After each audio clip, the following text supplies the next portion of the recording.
Благодарю. А теперь я передаю слово следующему выступающему. Пожалуйста, слово вам.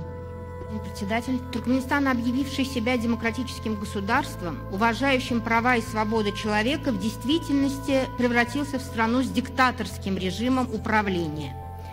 Вся власть сосредоточена в руках диктатора Бердымухамедова и его приближенных. Туркменистан провозгласил такой лозунг «Государство для человека». На самом деле это звучит по-другому. Государство для одного человека и его родственников.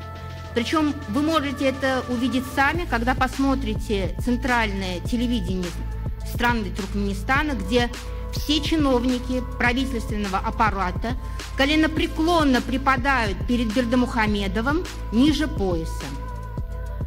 Как проходили выборы в этом году в Туркменистане? Уже заранее известно, кто победит, заранее известны имена и фамилии, приводятся урны.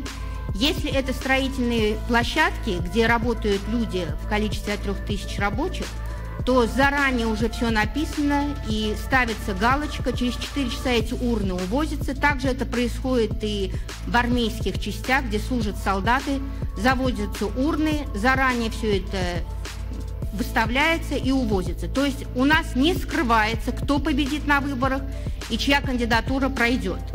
Пользуясь случаем, я хотела бы сказать такой пример, что в зале находится представитель от Туркменистана, встреча с которой я лично была в 2003 году, когда она проводила консультации от юристов в Министерстве юстиции.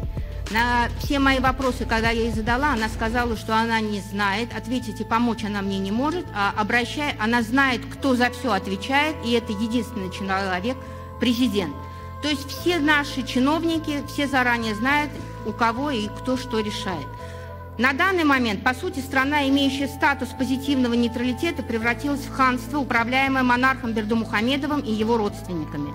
Внутри страны активно готовится платформа для передачи власти сыну Бердымухамедова Сердару. В настоящее время он является заместителем министра иностранных дел, а также депутатом парламента страны. Правительство Туркменистана во главе с Бердымухамедовым на всех международных и межправительственных встречах провозглашает Туркменистан демократическим государством, уважающим права человека и придерживающего демократических ценностей. На практике страна является образцом рабства в стиле восточного ханства, реанимированным в относительно короткий исторический срок. Спасибо. Уважаемые участники совещания, в новой редакции Конституции Туркменистана, принятой в 2016 году, нашли свое отражение не только современные реалии туркменского общества, такие как политическое многообразие и многопартийность, полный переход экономики страны на рыночные отношения, но и многие нормы международных договоров, участником которых является Туркменистан. Раздел по правам и свободам человека и гражданина основного закона Туркменистана дополнен 11 новыми статьями, в которых на конституционном уровне гарантируются и закрепляются права и свободы человека в соответствии с требованиями международного права. Принятие качественно обновленной Конституции страны стало одним из основных условий дальнейших демократических преобразований, успешного реформирования институтов общества и государства, развития гражданского общества. В нашей стране создается законодательная база, соответствующая международным стандартам. Проводится работа в направлении практической реализации норм Конституции и законов. Примером образования органов государственной власти в соответствии с волей народа являются выборы в парламент Туркменистана, а также в местные представительные органы власти и самоуправления, прошедшие в марте этого года на принципах альтернативности, гласности и открытости. Выборы стали ярким подтверждением приверженности нашей страны демократическому пути развития и прошли в условиях политического многообразия и многопартийности. Выборы были проведены в полном соответствии с избирательным кодексом Туркменистана, который был разработан с учетом рекомендаций экспертам ГДИВЧ ОБСЕ по данному вопросу. По итогам голосования из 284 кандидатов были избраны 125 депутатов парламента Туркменистана нового созыва.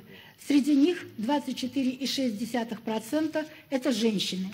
За всеми этапами избирательной кампании следили 142 иностранных наблюдателей и эксперта, представителей миссии наблюдателей от Содружества независимых государств, Организации Объединенных Наций, а также члены делегации БДИПЧ ОБСЕ, Шанхайской организации сотрудничества, Организации исламского сотрудничества и ряда зарубежных государств, которые дали позитивную оценку не только результатам выборов, но и процессу организации и порядку их проведения. Полный мониторинг всех этапов избирательного процесса осуществляло свыше 4000 национальных наблюдателей, среди которых представители политических партий, общественных организаций и также групп граждан. В контексте проводимых реформ в Туркменистане продолжается совершенствование национального законодательства, в том числе направленное на дальнейшее развитие избирательного процесса и выборных процедур в сотрудничестве с международными организациями, в частности, с БДИПЧ ОБСЕ. Спасибо за внимание.